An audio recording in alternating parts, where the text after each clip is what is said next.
इतना फैला हुआ है। मैं समझ सकती हूँ, इतनी बड़ी रसोई संभालना आसान नहीं है।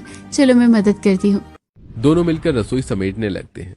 मीनल धीरे धीरे जगह नोटिस करने लगती है, कहाँ क्या रखा है, किस कैबिनेट में क्या है। शाम तक रसोई फिर से सलीके में आ जाती है। आज समझ आ गया, बड़ी रसोई सिर्फ जगह नहीं होती, जिम्मेदारी भी होती है।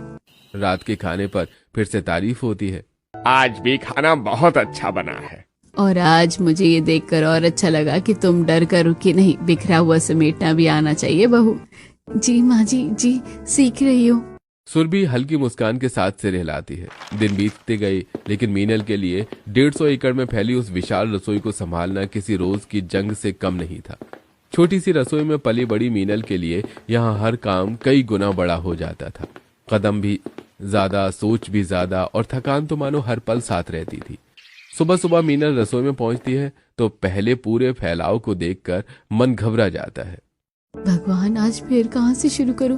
यहाँ तो हर चीज तक पहुँचने में ही आधा घंटा लग जाता है। कभी सब्जियां स्टोर रूम में तो कभी मसाले दूसरी साइड, आटा तीसरे हिस्से में और बर्तन रसोई के बिल्कुल आखिरी कोने में। मीनल एक जगह से दूसरी जगह जाती रहती है, कभी तेज कदमों से, कभी थके हुए पैरों से।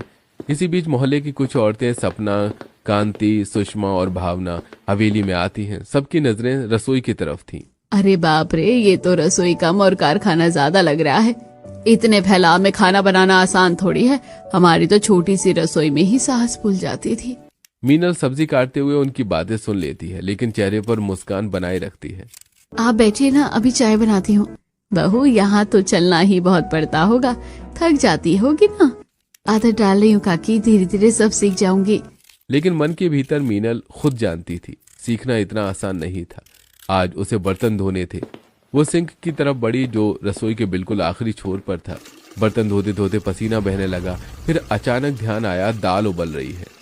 अरे दाल! वो तेजी से उल्टी दिशा में भागती है। इतने लंबे रास्ते में आते आते दाल उफन चुकी थी। बहू भागते भागते गिर जाती और फिर संभल कर उठकर भागती है, लेकिन जब तक पहुंचती दाल पूरी गिर चुकी थी।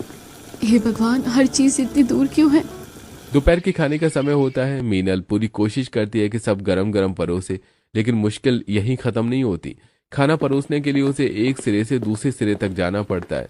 भारी बर्तनों में भरा खाना लेकर जब तक वो डाइनिंग टेबल तक पहुंचती है, तब तक भाप उड़ चुकी होती है। जैसे सब खाने बैठते हैं, कुछ चेहरों पर हल्की नाराजगी दिखती है। अरे खाना तो थोड़ा ठंडा हो गया। हाँ, अभी अभी बना लगता नहीं है।